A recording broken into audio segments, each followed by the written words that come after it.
recording this because Rick Lowen runs this video podcast kind of a thing. In Rick's last episode of From the Loft, he was inviting people to tell their stories about a song that brings back a memory, perhaps a memory of when they met somebody famous, a famous musician. I have a story like that, and I'm about to share it with you. I grew up in a time when music to me, the music that appealed to me was music that predated 1975. And I loved the music of the 60s and the early 70s, and then when disco came out in 1975, everything went to shit. Sorry about that. But up until that time, and some of the bands that were still playing from that preceded 1975 kept playing good music after 75. That was kind of the dividing line. Anyway, the type of music that I really enjoyed was a style that came to be known as progressive rock or prog rock. And some of the bands, you might be familiar with the names. If you're not familiar with the style, you probably don't really know them that well. It would be bands like Emerson, Lake and Palmer, Pink Floyd. That one's fairly common. Everyone knows Pink Floyd. Genesis, but only while they had Peter Gabriel as their lead.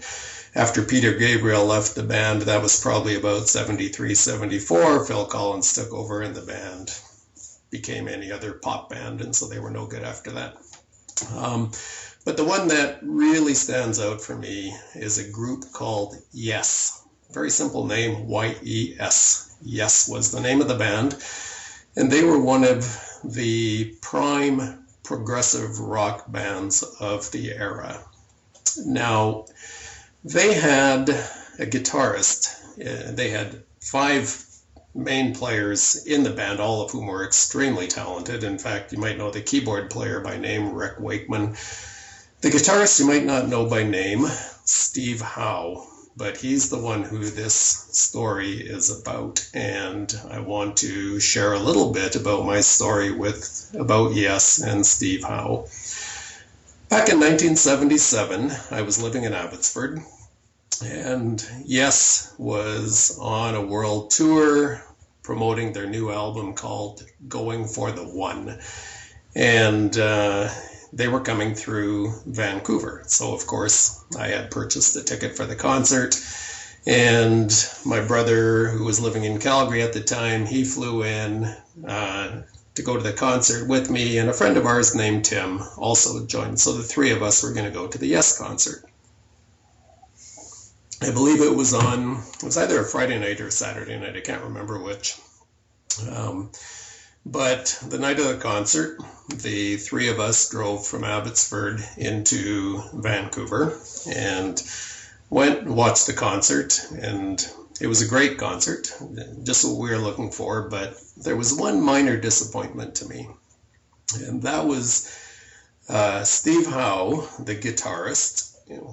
One of the songs of his that I really loved was an acoustic guitar solo that he played on an album. I think it was Yes's second album, simply titled The Yes Album. And the song was called The Clap. It's about a 3-minute acoustic guitar solo. And I was hoping he would play it during the concert. He didn't. So, anyways, we decided, well, it was a great concert. You can't win them all.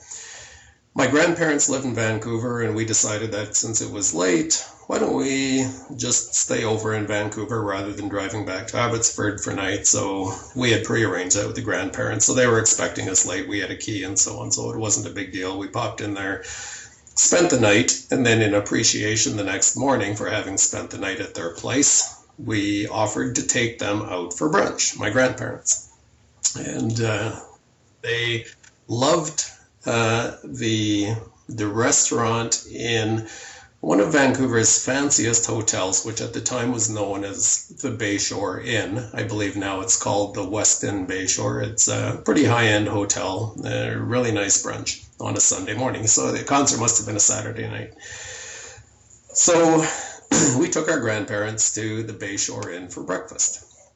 or brunch. And as we're sitting there having brunch with grandparents, Tim was with us though because he had overnighted with my brother and myself in Vancouver. And so the five of us are sitting there having brunch together and look over a table, 2 or 3 tables over, and who's having brunch there? The band, yes. They apparently had spent the night at the Bayshore Inn and were finished their night's sleep, getting ready for whatever came next for them. So they're sitting there having brunch, and we didn't want to interrupt them, so we waited patiently until they had finished their brunch and were getting up to leave. And then we popped over, and I walked up to Steve, and I said to him, "Hey, Steve, we loved your concert last night. It was fantastic." He says, "Oh, that's great that you guys showed up at the concert. How'd you like it? All this kind of stuff." And he was very pleasant to talk to. And we said we were just a little disappointed that you didn't play the clap in concert last night. And he says, "Yeah, on this tour we decided it was best if we do band music, not really delve into the individual solo things." And okay, I get that. And he stops for a minute and he thinks and he says, "What are you guys doing tonight?" "I don't know, got no plans." He says, "Well, we're doing a concert down in Seattle tonight.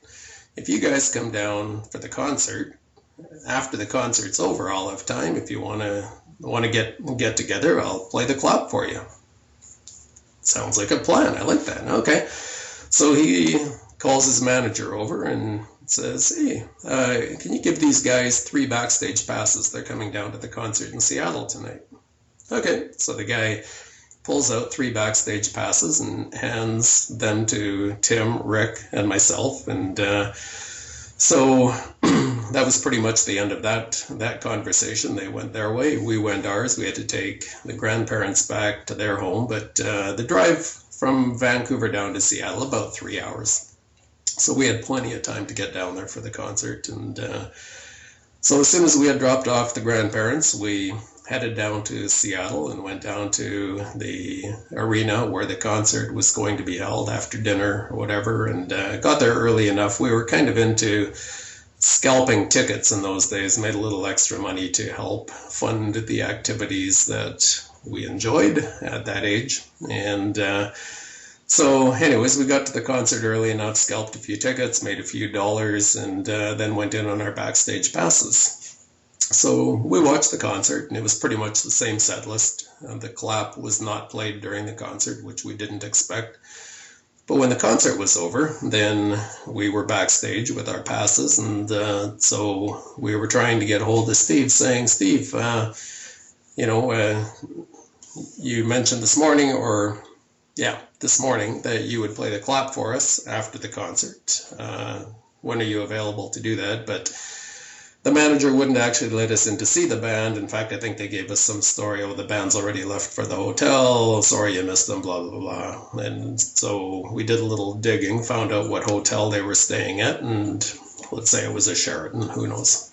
So popped over to the Sheraton Hotel, and now it's probably 11:30 p.m., and go up to the reception and say, "We're looking for a guy named Steve Howe. Is he registered here?" And the guy checks, nobody named Steve Howe. "Well, we're looking for the band, yes." The guy says, "Sorry, we can't divulge any of that information." And okay, so we get on the elevator and start going up through the floors to see whether or not we can track them down.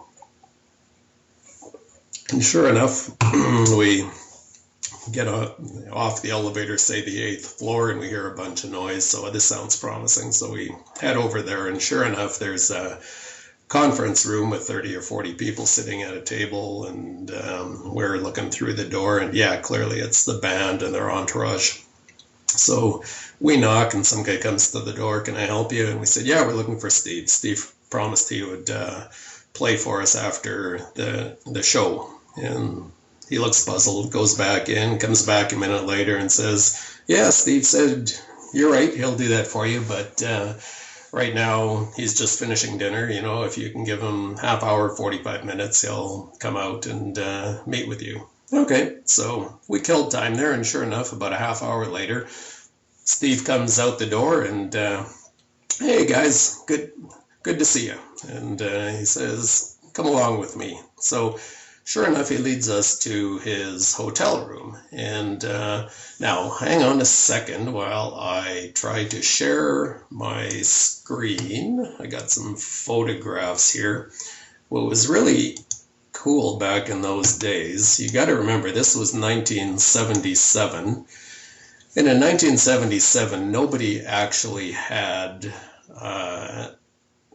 cell phones, right? That wasn't a thing we carried. So it's not like you could actually expect to see or to have a camera handy with you when these spontaneous moments arose that you needed a camera for. But back in those days, fortunately, I was a bit of a camera geek, and I kept with me what I termed a spy camera. It was a little stainless steel bodied cube, not quite a cube, rectangle, say 4 centimeters long, 2.5 high, and 2 centimeters thick, that you could pop it open, and when you opened it, by pulling the two sides apart, the lens and a viewfinder would appear in the middle. You could take pictures with it on, I think it was 1/10 sized film. You could put a little flash cube on top and use that, for those of you who remember what flash cubes were. So anyways, this camera fit in my jean jacket pocket. If you can see the picture that I'm showing right now, I'm wearing a jean jacket there. That's me sitting behind Steve, by the way. Steve brought us to his hotel room, and so I'm posing there with him in what would today be called kind of a selfie, except that I didn't take it myself. And yeah, I had my camera in one pocket in my jean jacket, and 1 or 2 flash cubes in the other one, so I was always prepared, ready to take pictures when we needed. So anyways, Steve Howe, he was very congenial, is that the right word? One of his opening statements was, "Hey, would you guys like to smoke some hashish with me?" And well, thanks for the offer, really appreciate it, Steve, but I'm good. And that was kind of the response from all three of us, Rick, Tim, and myself. So Steve didn't pull any out. He was fine with that, but he pulled out a guitar, and you can see him there, and he started playing for us, and playing this song called "The Clap," and gets about halfway through, maybe played it once or whatever, and he said, just wasn't right. He said, here, let me just advance the picture here. That is our friend Tim standing behind Steve. Steve's still playing the same guitar there. But after playing it, he said, this guitar just doesn't work for that song. He goes and puts that guitar away, finds another one. You can see this is just like a plain, ordinary hotel room. But he's got at least 2 guitars with him. Well, he pulls this one out. And at the time, that wasn't very significant to me. I didn't really get the difference between different guitars. But later on, when things like Google and Wikipedia became a thing, it became fairly significant. This particular guitar is one of the first guitars he bought, and when I searched that on Wikipedia, in fact, I think I've got that queued up here on the screen. Where's my cursor? There we are. Let's see. The story of Steve Howe's Gibson ES 175. He bought it in 1964. It's a hollow body electric, which was just starting to become very commonly used in jazz music. And anyways, to make a long story short, it became Steve Howe's favorite guitar, and apparently he still uses it today, which is nearly over 55 years later. It's still his favorite guitar, and he made it so famous that Gibson actually renamed that guitar. It used to be called an ES 175. In fact, it probably still is, but it's also called the Gibson Steve Howe, after Steve. So it was pretty kind of cool to see that he actually played his favorite guitar for us there. The little concert went on for about 45 minutes. Just advance the pictures here a little bit. Kind of the same picture, this one with a flash cube, the previous one not. Let me back that up and show you the difference. Without the flash cube, you get a little more color, not the brightness. With the flash cube, you get the brightness. And the final picture to show Steve signing our backstage passes, which I still have my autographed backstage pass attached to my LP album of Going for the One. Anyways, just to finish this off, one or two more things. In Wikipedia, Steve Howe was voted the best overall guitarist in Guitar Player magazine 5 years in a row, 1977 to 1981. And in 1981 was the first rock guitar player inducted into the Guitar Player Hall of Fame. Gibson Guitar Corporation, the maker of Howe's second electric guitar, which he was still playing 40 years later, said that Howe elevated rock guitar into an art form and helped define a new style of music known as art rock. In a tribute to Howe and his personal favorite ES-175 guitar, Gibson produced the Steve Howe signature ES-175 in 2002. And let's just switch to this, and you will get to hear and see, if this all works the way I'm expecting it to, The Clap, played by Steve Howe in 1972. The next little tune I'd like to dedicate to the person that it was written for is a little boy called Dylan somewhere, and this tune came about when he was just about one day old.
And that is my show. Hope you enjoyed it, and if you're ever interested in seeing more, let me know. Talk to you later.